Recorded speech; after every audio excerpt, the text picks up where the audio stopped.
Yeah. I would go down on one knee, and no, I'm not proposing. I feel like a lot of people, they're scared of going for the right fit because they feel like they will slip, but... Something that we would never compromise on is... Hey guys, welcome back to another video. Today we're here at Pace Athletic. I used to work here, which is pretty cool, and I got permission from the owner, Will. Shout out to him. And also check out Pace Athletic if you're in Sydney. They probably have the most knowledgeable staff, and you'll probably get fitted into some pretty good shoes. So today we're gonna be talking about all things running shoes, I guess. I did make a video about a year ago outlining how to properly get fitted into a shoe and all that. And I thought I'd do like an updated video talking about similar stuff, but maybe from a slightly different point of view because we're actually in store. So I can explain a few things a bit better. Let's go from start to finish. So let's say a customer walks in. The first thing that I would personally be curious about is like, well, first of all, say hi and all that. But if we're purely talking about running shoes, I'd be curious to know like what they've worn in the past, what injuries they have, what they're training towards, I guess their running background and all that. They'll probably ask you some qualifying questions to try and narrow down what you're after. Because when you look at this huge wall, it can get quite overwhelming because you don't know where to start. And especially because I haven't kept up with the running shoe world, I'm pretty confused at the wall right now. But I'm assuming this is like the faster shoe section. That's men's, that's women's. But even within like the training shoes, you'll have like some shoes that are more geared towards faster stuff. Is this Super Blast? It is. Super Blast 2. Still got it, you know? Is this a Nova Blast? Yeah, it is. I can barely tell the difference now though. But yeah, so it's kind of good to get asked a few questions so that the shoe specialist can kind of narrow down a little bit. As a shoe fitter, or former shoe fitter, it was kind of handy to know what the previous wear pattern was for a certain shoe. So obviously depending on whether it's neutral or stability, you might have different wear patterns, but it would still be helpful to know where you're wearing the shoe. Most people do wear the outside of the heel, so they land on the outside of the heel, and then they kind of roll inwards towards their big toe, which is kind of a neutral foot strike. But you'll see some other people where you get a lot more wear on the outside of the shoe, which is also called the lateral side. And that's how you know that they supinate, but it also means that they have a slightly higher arch and they're not really collapsing their arch, because when your arch collapses, that's when you know that they're rolling in, and that's a way to absorb shock. So it's a natural shock absorbing mechanism. I'm Sam, so I'm the manager here at Pace Athletic Roselle. So yeah, I think for me, one of the next things I would try to establish with the customer or the person that's coming in to get fitted for the shoe is, are they adding the shoe in to a current rotation? Are they new to running? Are they looking for their first shoe? Are they looking for a shoe specifically for an event, for a distance type of race? So if we're looking at someone that's new to the sport or is just looking to get into running for the first time, something that's quite well-rounded. So if we look at daily trainers, something like the Glycerin 21, the Saucony Triumph 22, the Clifton 9, what you'll get from these shoes is a lot of versatility. There's no specific run that they feel absolutely the best at, but they're kind of the jack of all trades, they can do it all. Someone that might have been interested in running for a little while or is prepared to invest kind of off the bat might look more for specific tools for specific jobs. So you might have your max cushion shoe, something like the Bondi for the longer, easier runs where you're getting lots of that protection. And then you might complement that with something like the Cielo Road, a bit more of a minimal lightweight shoe that's going to be a bit more responsive for your up-tempo stuff. And then that next level would be the race day options. There's lots of shoes in between those and lots of shoes for specific types of runs, but depending on your foot shape, your preferences, there's going to be a shoe for the job. I think Sam made a pretty good point. It kind of depends a lot on what rotation you already have. I think another thing I noticed quite a lot when I was working here was people would have some sort of idea of what size they are, but it would still be pretty good to get measured up. What are your thoughts on that? Yeah, I think commonly people would always underestimate their size they needed. That space in the toe box, super important. Never at the compromise of the fit around the lacing and the heel of the shoe, but making sure you have that space in the toe box, particularly coming into summer, particularly if you're training for a longer distance event. As you run, your feet will swell. That's going to take up a lot of that space there. To give you a bit of an idea of the fit, what I like to look for is locked in the heel, locked over the laces, and then space at the front. Absolutely. Yeah, you want your toes to be quite free. Yeah. But yeah, as long as you get that lockdown, you won't be slipping forward. And I feel like a lot of people, they're scared of going for the right fit because they feel like they will slip, but yeah, you'll have to find a shoe that works well in terms of locking you down. Yeah. So we call that the lockdown of the shoe. Yeah. And I think that's a good point as well about the feel of a shoe. I think if something's new, it might feel unusual. Usually unusual feelings change after 1 or 2 runs. Something that we would never compromise on is fit and comfort. If a shoe feels uncomfortable or it's rubbing or creating pressure at any point, that's not going to change with time. But the feeling of something being new or unusual is, and especially at pace, you can have that confidence that people are getting you in the right fitted shoe, so that feeling of it being strange, you can have that confidence there that just with time that will become normal. And that new normal is kind of right for most people. Yeah. 100%. Sam made a great point about, the feeling of unusualness, I guess. But yeah, the main point, which I talked about in the previous video as well, is that you want a bit of variety in the shoes if you do have multiple pairs, because different drop, softness, flexibility, that sort of thing, that can all work different muscles and even out the load, distribute the load throughout the leg on different runs. So you kind of don't really want to wear one shoe all the time. So that's why it's important to get fitted and for the shoe fitter to know what you already have, because you might want to target something else so that you don't overload one area of the leg. And I think, like Sota said, I do make a lot of good points. So I think another point I'd like to make is with your performance race day shoes compared to your easy long run shoe, I think where you place priority and preference as a customer trying on the shoes might shift. So with the performance out and out race day shoes, you're going to want to run in the shoe in store, get a feel for where you feel like you're getting the most energy return and performance. Comfort is still a consideration, but it's maybe less so than it might be in something like your long, easy run shoe, where it needs to be a shoe you're happy to put on for a long duration of time. You're less concerned with performance, but having that fit, comfort, and feel is where you're going to place a lot more of your emphasis in that sort of shoe. That is for the 2 extremes, but that will sit somewhere as a sort of a preference point between all the different types of shoes, I'd say. So this is a Brannock. This is something that we use in Pace to measure your feet up. There's a men's and women's one for different sizing, and this just helps us get a guide for where your feet size might be. US sizing is which you would typically use here in Australia, isn't actually a measurement of anything. It is a bit more of a guide, an arbitrary number for an idea of what size you might be. So we will use that as a tool to go and get you the right sizing, but it's always very important between models, between brands, to check that that size corresponds correctly with the shoe we brought out for you. Some models can fit a whole size down or a whole size up, so just a consideration. But I can give you a quick demonstration of how we might use this here in store. Yeah, and before we get into that, just to reiterate, I guess it's important to just say that it's not good to fixate on the number. So that's for sure his main point. Because like you said, you're gonna get shoes that fit really big or really short or even wide, and all that will be taken into account when deciding, what shoe to bring out in what size. So, yeah, absolutely. And particularly in the width as well. Sometimes we'll use this aspect of the Brannock to get the right width, but the width varies even more than the length of the shoes do between models and brands. But yeah, so this is how we would use this. Yeah. I would go down on one knee, and now I'm not proposing. We would get and this is foot dependent as well. So this is the right foot. And what we'd look at here is Sota's foot ends at somewhere between a 9.5 and a 10. So it's likely that he's going to be between a 10.5 and an 11, depending on the model again. And then it's always important to check both feet. And also, I will say, when I used to measure people, I got them to put more weight on the foot that we're measuring. Because if you look here, when I go from 2 feet to 1 foot, you can see that my foot gets a little bit bigger and longer as well. So sometimes I got people to bend their knee forward because that would put more weight on it, or just told them to put more emphasis or more weight on the foot that we're measuring. So yeah, we're at a 10.5, 11 there for a shoe size. Sota's foot was closer to a 9.5 and a 10, so 10.5 or 11. And then always important to check both feet. It's not uncommon, it's very usual for people to have 2 different sizes between feet. And again here, you can see Sota's foot, especially when he's putting his weight on it, finishes at this 9.5 mark. That's telling me that a 10.5 is going to be right for that foot.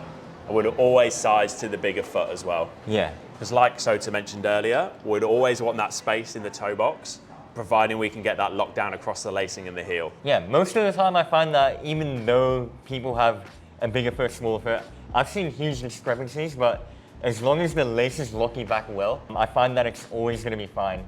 And yeah, you should never compromise the space on the bigger foot. Absolutely. And there's other features of a shoe that we haven't even talked about yet, like the lace, the extra eyelet.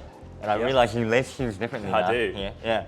So there's an extra hole here in most of the shoes, and that actually allows you to do this thing called a lace lock. Yeah. And that will lock you a bit better if you do find yourself slipping a little more on the smaller foot or in any shoe. Yeah, that's a really good option. Where you feel like you might need to come down a size to get that space and lock down in the shoe that Sota talked about earlier, much better solution than coming down on the size where you're going to compromise and fit at the end of the shoe is to do this lace lock.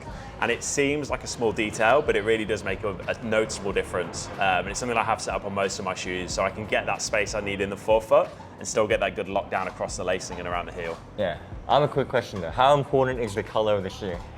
I think there's a strong correlation between people that are new to the sport and how people that are newer to the sport tend to have a bigger preference for the aesthetics and the color of a shoe compared to someone that might have been running for years, that's had lots of different shoes.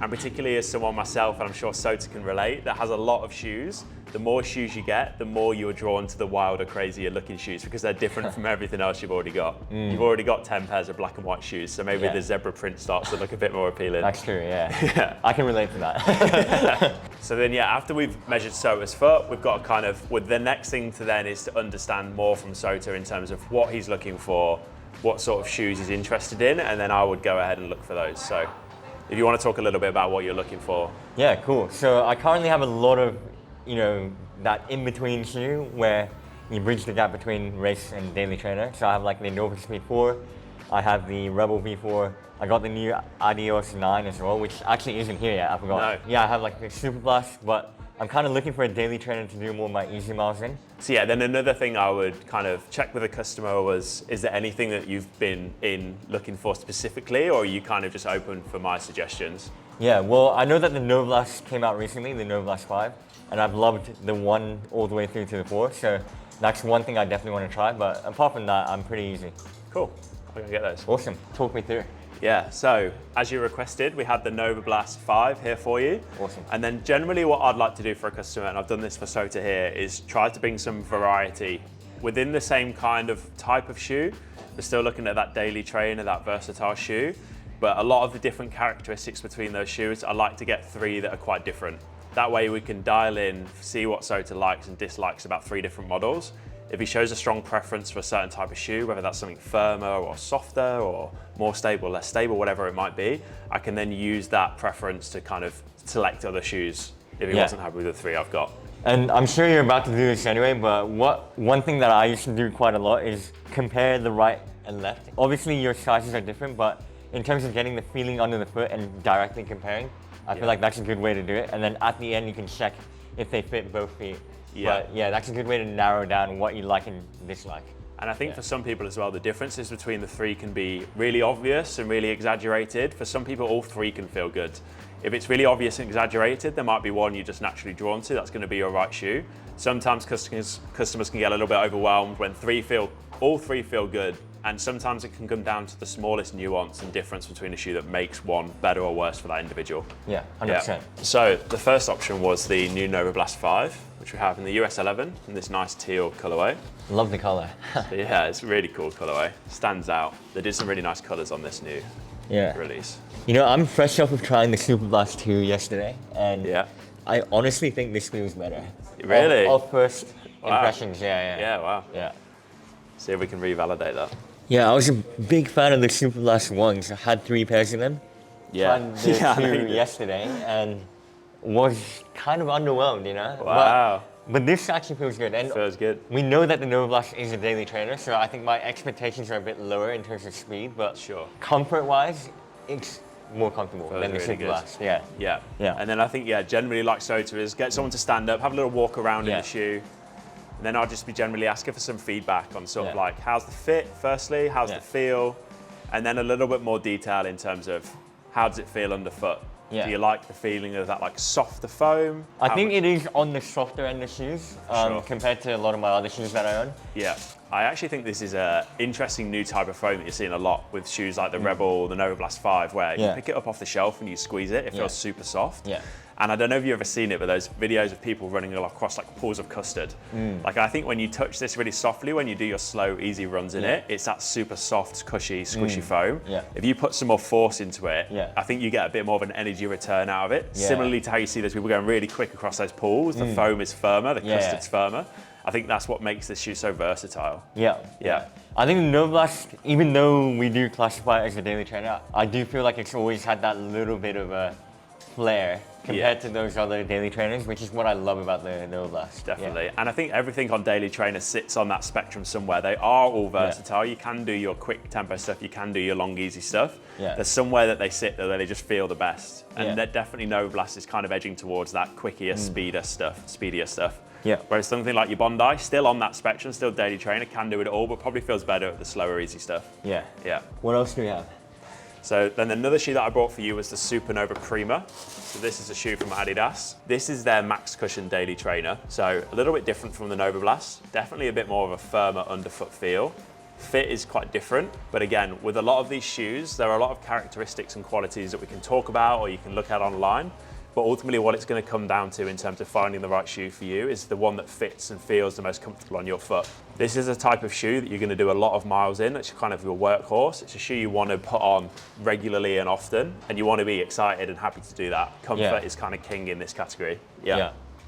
I feel like they feel quite similar, but I'm noticing I feel the drop of the Nova Blast a bit more, but I don't know if the numbers agree with that. I think the Nova Blast, I would have to check as well. Yeah. I think it's an 8. Right, okay. And I think the Prima might be higher. Right, But okay. equally, off the top of my head, I'm not 100% on either of those. Yeah.